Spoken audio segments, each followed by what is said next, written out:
ओम नकुल नागाय विद्महे विषदंताय धीमहि तन्नो सर्प प्रचोदयात। नमस्कार, मी पंडित पंकज गुरुजी त्र्यंबकेश्वरून आज आपल्याला माहिती देणार आहे की कालसर्प दोष म्हणजे काय। अनेक लोकांचे फोनवरती आम्हाला प्रश्न विचारणे असतात की गुरुजी कालसर्प दोष म्हणजे काय, कालसर्प दोष हा आमच्या जीवनावरती कशा प्रकारे परिणामकारक असतो, कालसर्प दोष असल्याने व्यक्तीच्या जीवनावरती काय काय त्रास किंवा कोणत्या प्रकारची पीडा उत्पन्न होऊ शकते, त्या सर्व माहिती आज मी तुम्हाला देणार आहे। कालसर्प दोष म्हणजे तुमच्या पूर्वजन्माचे संचित पाप या प्रकारे तो राहू ग्रहाच्या माध्यमातून तुमच्या पत्रिकामध्ये कालरूपी दोष स्थित होत असतो, त्याला कालसर्प दोष असं म्हणतात।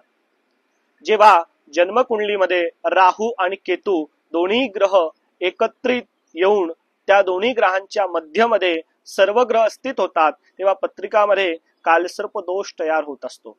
कालसर्प दोष तयार झाल्याने त्यामध्ये 12 प्रकारचे सर्पदोष बघितले जात असतात।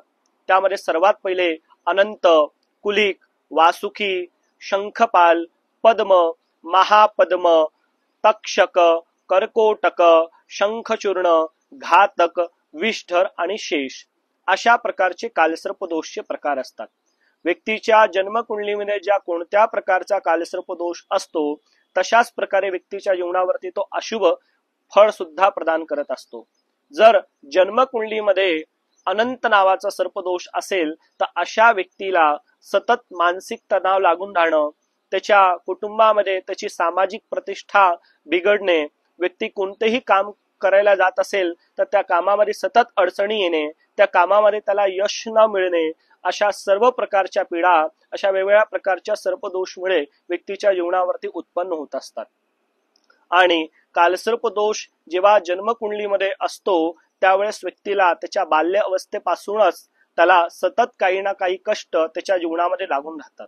जेव्हा जन्मकुंडलीमध्ये राहू ग्रहाची दशा सुरुवात होते किंवा केतू ग्रहाची महादशा किंवा अंतरदशा सुरुवात झाल्यास व्यक्तीला कालसर्प दोषाचा अशुभ परिणाम हा जास्त बघितला जात असतो।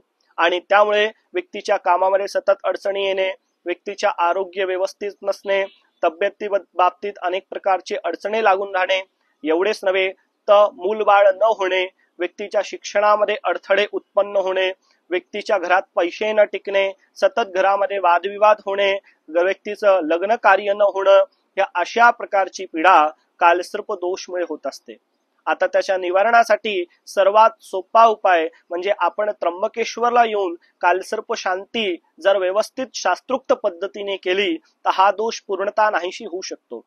आणि त्र्यंबकेश्वर क्षेत्रामध्ये जो कोणी येऊन ही कालसर्प शांती शास्त्रोक्त पद्धतीने संपन्न करत असतो अशा व्यक्ती जन्मकुंडलीतील संपूर्ण दोष निवारण होतात आणि त्याच्या जीवनात जेवढ्याही प्रकारचे कष्ट, दुःख, पीडा असते ते संपूर्ण निवारण होऊन त्याच्या सर्व इच्छित मनोकामना परिपूर्ण होत असतात।